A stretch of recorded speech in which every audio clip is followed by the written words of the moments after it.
Good afternoon. I'm David, the founder of Mindworks Capital. We're a Hong Kong-based VC fund. We were primarily, back in the days, a Pan-Asia Web2 fund, but now we're shifting gears and more focused towards Web3. With the policy address this morning, it's phenomenal that we're experiencing this era here in Hong Kong. In the main stage earlier today, Adrian said that in the entire China, only Hong Kong is a place for Web3 development, which I completely agree. If you look back at Hong Kong's history in the Web3 or the blockchain, 2016, 2017, we went through the ICO era. Around 2020, it was the DeFi summer. And now, we are thinking, my team and I have been thinking what will be the next wave, right? So you see all the biggest companies currently in Hong Kong on the Web3 blockchain, they're all centralized flow-based companies, like Bitfinex, FTX, all these guys. But we think the next paradigm in Web3 development will be more on an application layer that's really catering to Asia or the Pan-Asia environment. Thank you. Evan, Animoca Brands is the world's biggest NFT and gaming platform according to Jumpstart. So congratulations on your successful $110 million fundraising round last month, which values the company at almost $6 billion in the midst of a crypto winter. I want to pose a similar question I asked David just now. What is your outlook for NFT in Hong Kong and globally for that matter? Well, in Hong Kong, it's great to hear that there is a new policy that came out, and therefore those virtual asset firms that have in the past of doubts can now return. Now, obviously, the policy provides a framework of open-mindedness for government to actually get on a sort of a catch-up process, shall we say, to attract both talent and know-how to Hong Kong. This space has been developed in full force for over a decade. But obviously, since COVID, the application layers we just talked about went beyond cryptocurrencies and went to really the digital asset ownership space, which is really around NFTs, right? And NFTs is not only a store of value itself, but it's also a store of culture. It's also a store of identity. This is where everything sort of starts, right? And as a company, Animoca Brands itself obviously is dedicated to leading the charge here. Now, in Hong Kong, there's a lot of talent, right? And we believe that in Hong Kong, if we have supportive policies, we could develop the space in a way that is going to be world-class and leading, because there are talent around. Now, in terms of globally, right now the market is actually going into a bit of a, shall we say, a bit of a rest, right? So it's not the euphoria that we're seeing, right? But you can see that more people are entering the space, right? As opposed to sort of what you've seen in crypto in the other down cycle of 2018, where people have left because it was through rapid speculation. As you see more builders coming into the space, we can see actually more applications coming in, and therefore it's going to be a bright future ahead. It's just markets will go up and down, but we believe that the future for NFTs will be very bright. Thank you. Duncan, when we talk about IT infrastructure for the financial services industry, I think blockchain to me is the most exciting and promising development. Knowing CryptoBlock is a well-known blockchain technology company. So please tell us more about the latest technology development and trends that you see in blockchain and crypto. Sure, yeah. So thanks for having me over here. I think about the future technology regarding blockchain, we always need to think about the blockchain trilemma. We always start with the blockchain trilemma when we are talking about the security, the decentralization, as well as the performance. Right? So when we talk about the future of trend, we basically need to just look into these three aspects and see what kind of technology trends that we will be able to advance for each of these trilemmas. So about security, what I think is that we are actually at the age of really thinking about the digital signature technology to see whether this technology can still stand for the coming, say, 5 to 10 years or 20 years.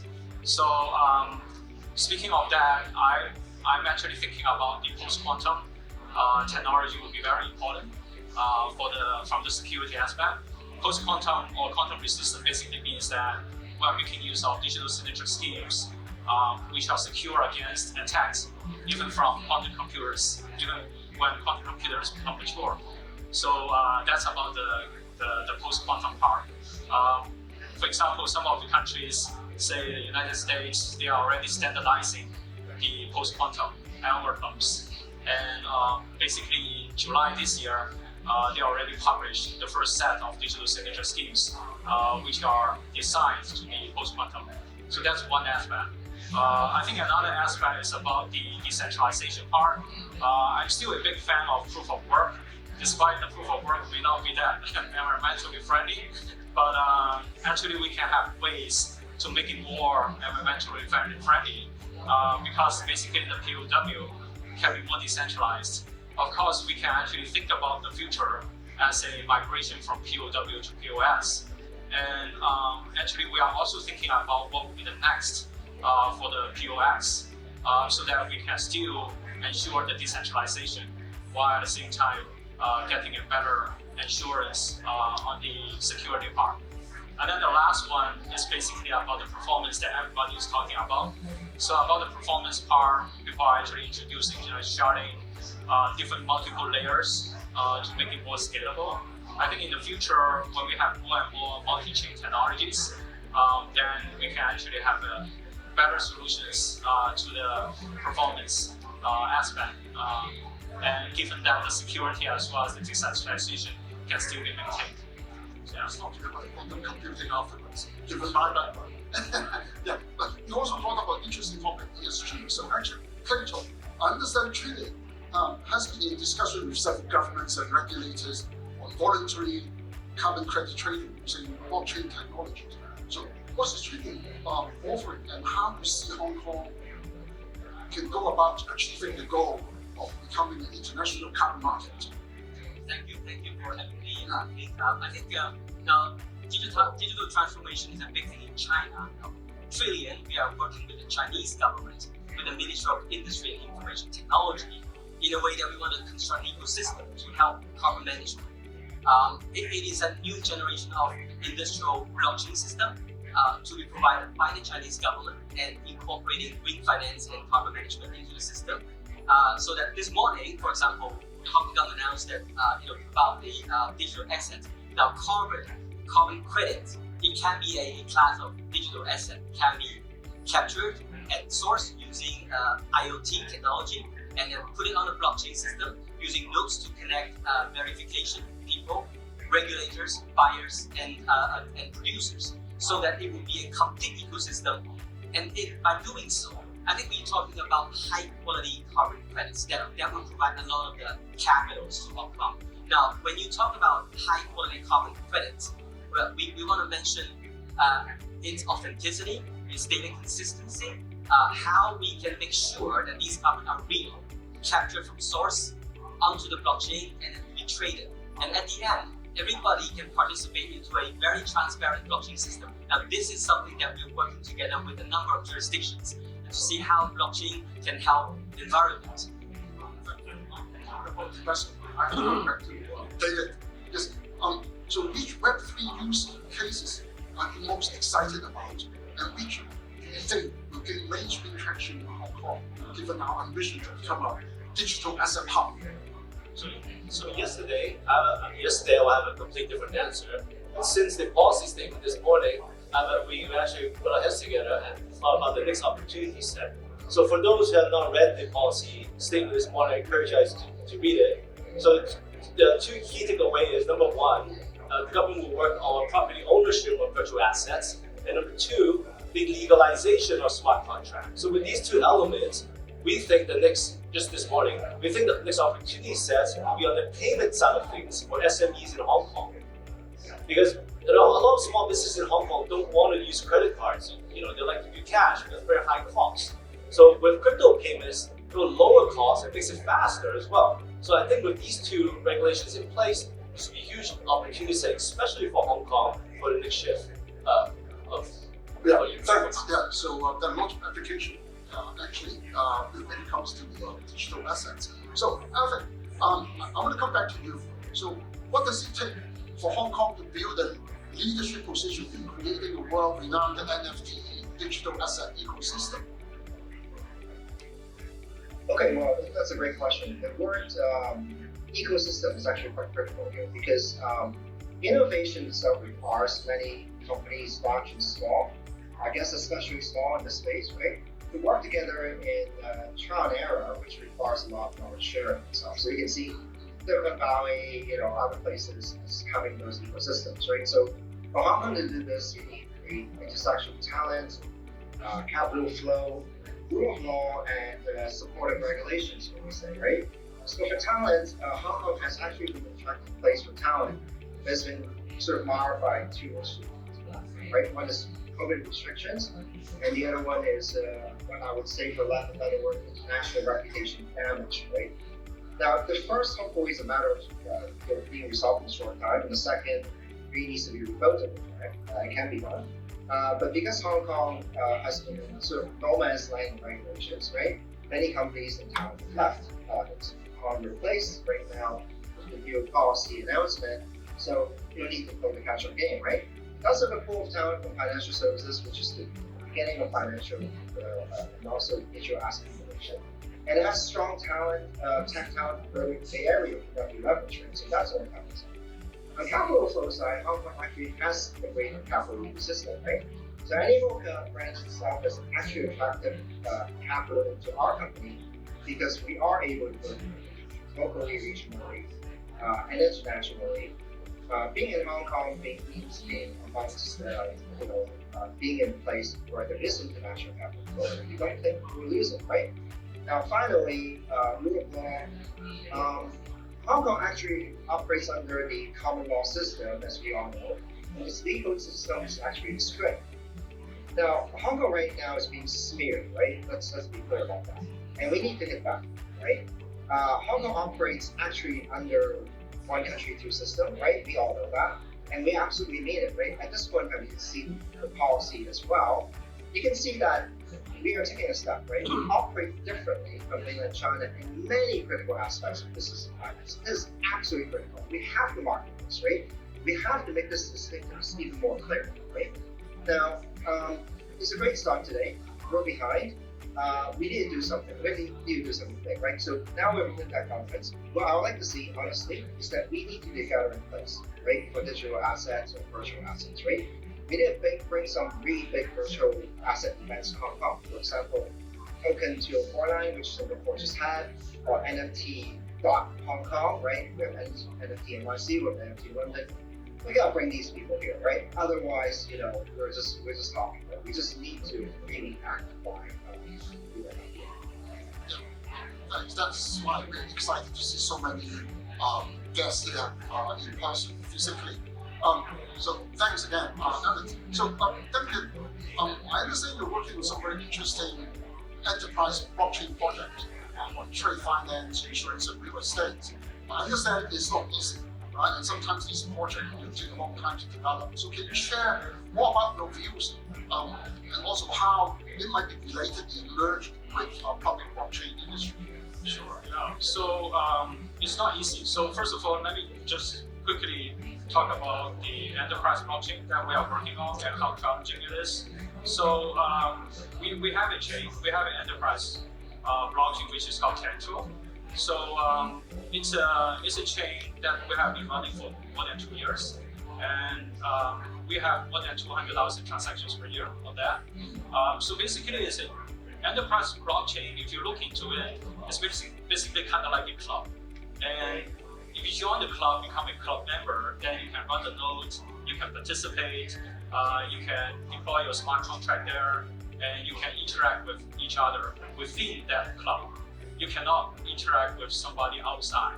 But this is no longer the case while our Cantor is developing. So when you ask about like the interaction between an enterprise blockchain and public blockchain, what I would say is that the public blockchain and enterprise blockchain, they are just emerging. They are integrating with each other. The point is that, as I mentioned about enterprise blockchain, say we run the multi-insurance authentication on the enterprise blockchain. We are also running the trade finance over there. We are also running the real estate development based payment settlement system on our control system. The thing is that when we open up a little bit, so that all the users will be able to access our enterprise blockchain, while only the club members will be able to run the nodes, then we can actually grow the enterprise blockchain in a much faster way. So what we are seeing is that we are actually just integrating the enterprise blockchain and public blockchain together, so that the multi-chain technology is very important. And imagine that our system control will be able to integrate with MetaMasks, that retail customers will be able to use MetaMask, or put aside whether MetaMask is secure or not, that's a different topic. But basically the retail wallets, they will be able to access all the applications on the control, the enterprise blockchain, while at the same time, only the club members will be able to run the nodes in order to make it still a certain degree of decentralization, while at the same time, we can maintain that kind of like KYC, compliance, and all that. Yeah. So as a nutshell, I think in the future, once the multi-chain technology becomes more and more mature, and we are building that, then we are going to have like public blockchain and enterprise blockchain integrated together seamlessly. Thanks. Talking about blockchain, we all know China bans crypto, right? But as Evan said, really trying to make digital assets grow the industry in Hong Kong. So on that note, I want to go later because digital transformation is a big thing in China, and there's a smart chain network that's different from what we just talked about. So what role does it play in green finance, particular in the carbon trading ecosystem, and comment also the difference between Hong Kong and China? Thank you, David. It's a great question too. I think a lot of people in Hong Kong, they're not familiar with what the Chinese government, Chinese system is working on blockchain. As I mentioned earlier, the Smart Chain Network is a ministerial effort to become big. They are adding like billions of data points from different industries to the system. And just like what Duncan just said, it is a national blockchain system. It's a licensed blockchain.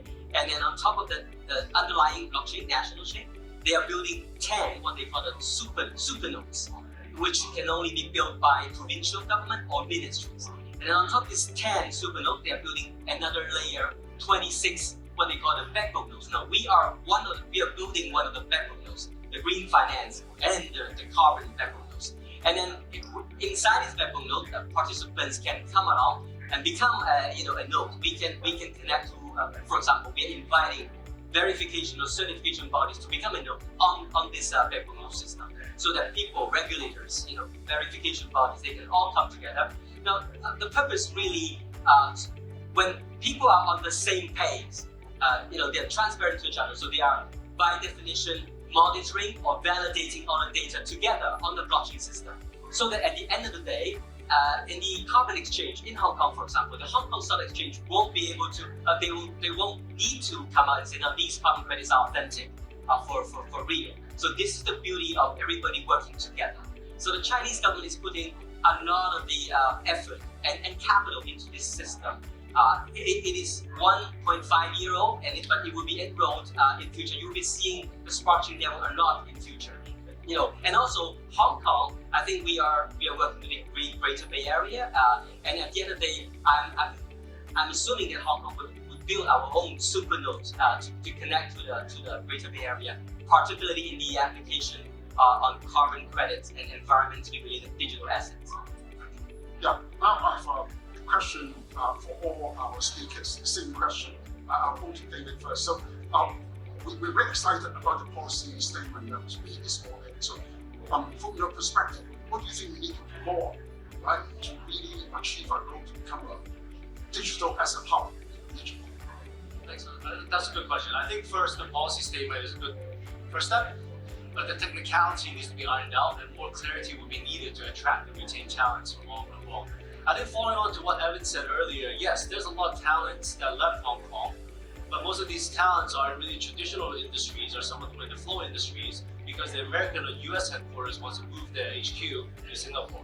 That's really what happened. But at the same time, for MindWorks, we have an office in Shanghai and Beijing. And I would say 95 of all the entrepreneurs that we meet currently in China, all of them are focusing on Web3. The probability of any Chinese entrepreneur starting a Web2 platform in your 20s or your 30s is close to zero. Because all the opportunity sets, all the lowest hanging fruit of Web2 has been picked. So Hong Kong is now acting like a full-fledged conduit to cater for these entrepreneurs to come to Hong Kong or come through Hong Kong. So we want to have even better policies, of course, even better investors and ecosystem builders to retain and attract these talents and continue on. So I think we are in a pivotal point, and personally, I think the future is quite bright. Any advice? Yeah, I mean, I just talked a little bit, right? I would agree about that talent is really important, right? We do have it, and by the way, we have the financial talent in Hong Kong, which is partially what the whole ecosystem is about, but there is also the tech side of it, which is innovation. And I do agree that there's a lot of talent in China focused on this, and they can play in Hong Kong. And we have the Greater Bay, we have some of these talent who may or may not want to necessarily continue to be at the old places they're in, because the China tech landscape has changed a little bit as well. If that talent can Hong Kong actually leverage and operate as a Great Bay Area with it, but obviously operating in Hong Kong because Hong Kong has that capital flow and the Hong Kong dollar is convertible, whereas the RMB is not. So recognizing these for what it is, and also that China itself actually embraces blockchain technologies, how can we actually be gateway, right, and the international hub for it, right?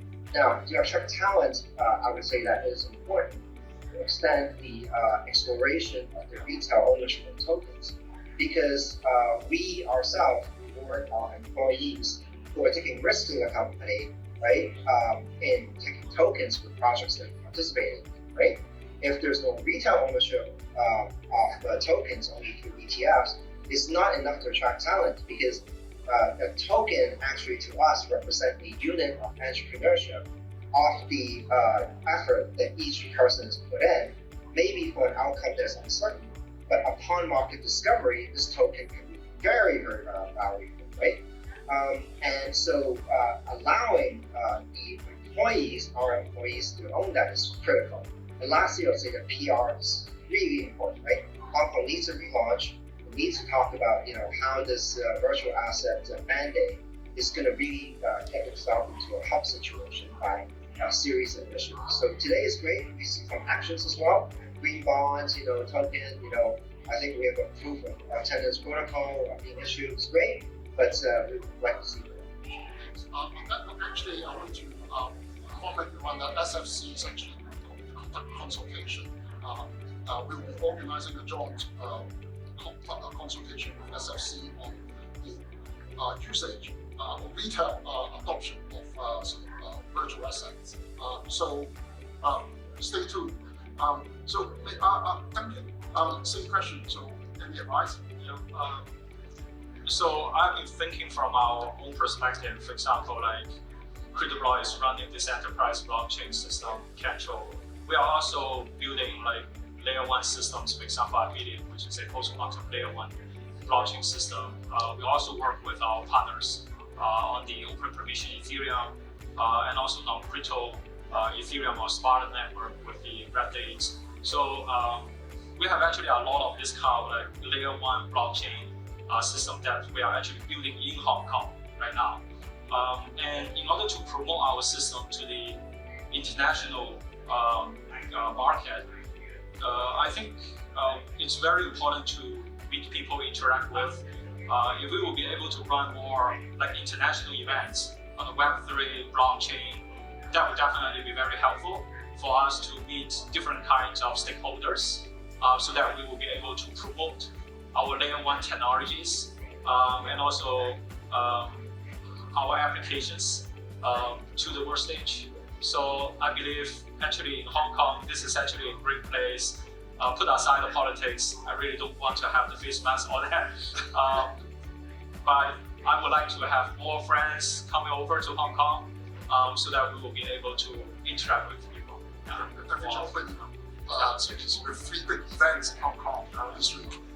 So finally, Plato. Yeah, thank you, Kate. I think I talked about this carbon credit when we work with the government, we work with business, but we also have a separate program that we're working with the Ministry of Ecology and Environment in China, which is to incentivize people, individuals. They can now use an app to create, register, migrate, store, in future transact their personal carbon assets on the blockchain system. It's a blockchain as a service system. Now you can easily migrate from Web 2 to Web 3.